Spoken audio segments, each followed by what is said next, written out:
So my neighbor has this very nice Ryobi generator,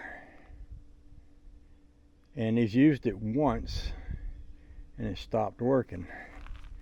And he took it to someone and they told him that this carbon dioxide or carbon monoxide sensor was bad and it was very expensive to replace one. And he did a bunch of wiring over here to bypass it, and it still didn't work. And I'm noticing there's a naked wire right here that goes up into something right there, and then there's a broken wire spot right there. So I'm guessing these two wires were hooked together and they came unhooked. And of course this wire goes into the back of that wire. So it seems like the simplest thing to do would be just reconnect those wires first and see if this thing starts working. Now, I would be in the mindset just to bypass all of this, but sometimes on today's equipment, you never know. You never know. It might not be like a simple old-fashioned lawnmower, so we'll rehook the wires. We'll see what it does after that. We might get lucky.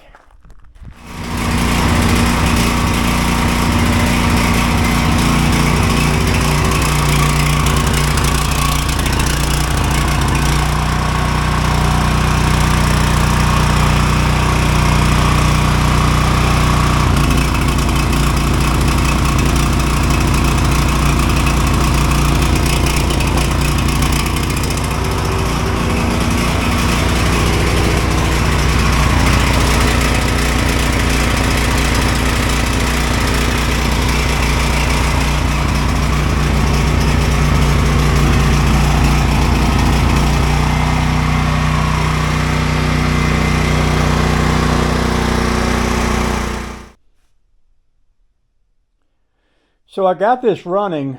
It had a lot of wiring things going on over here.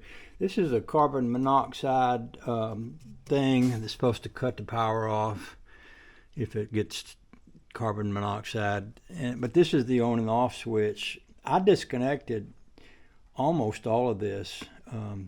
I did connect this one ground because that actually cuts the motor off. You turn it on, and she runs good. I'll show you. Put this on start. This thing cuts the gas off here, but it doesn't kill the motor, so I'm pretty sure it cuts it off without draining. And I like to drain the tank on these when I'm not using them.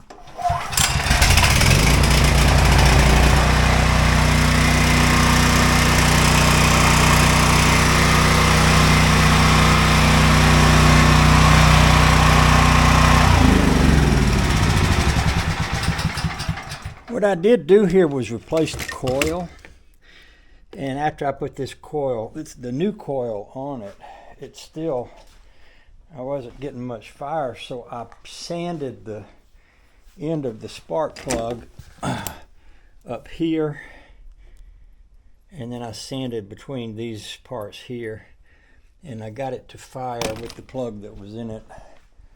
I think she's okay.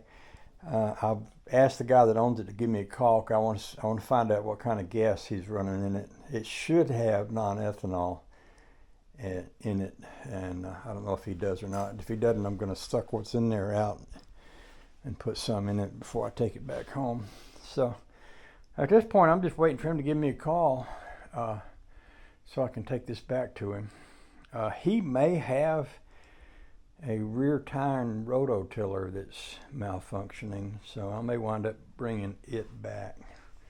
But that's one little mission successful for today. I'm waiting for a ignition switch for my tractor.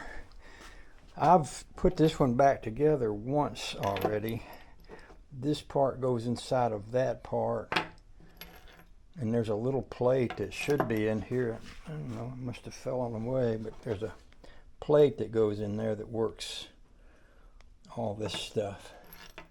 But anyway, I've got one of those ordered, and I've got a one of those easy hitch things for your attachments to go on the tractor. So once I get the switch in it where I can crank it, and I'm going to put this on it, And I'm probably going to need, I've got a guy that says he's going to come get this table, and I'm probably going to need my tractor. I've got the winch on the tractor now. It's not a winch, it's a lift bar that I could pick one end of this table up so they could back a truck up under it. And I've got a little heater for the Studebaker. It's just not very big. It doesn't put out a lot of heat, but it puts out some. There's a car show this weekend, and the mornings are pretty cold. I think it's probably about 36 this morning, but it gets up to 50 or 60 during the day. And it's really early for a car show, but I'd really like to go to one right about now. So it's about an hour, 15 minutes away up in South Carolina. But that's on my list. I've also got a set of coil-over shock absorbers that I want to modify to fit that Studebaker. So those are my jobs that I've got lined up to do as time passes along. And there's all that.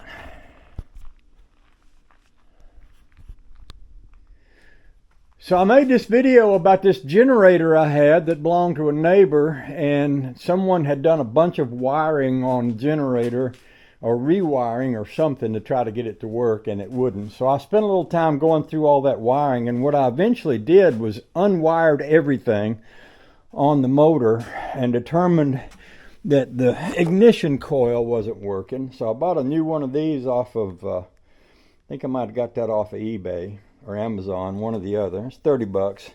Put that on there and cleaned up the spark plug, and I got it running. And I unwired everything that was grounded except the one switch that would cut the thing off once you got it running. So there was that. And then I mentioned at the end of the video that he had this rototiller and it didn't work. And what he says is happening with this is that it will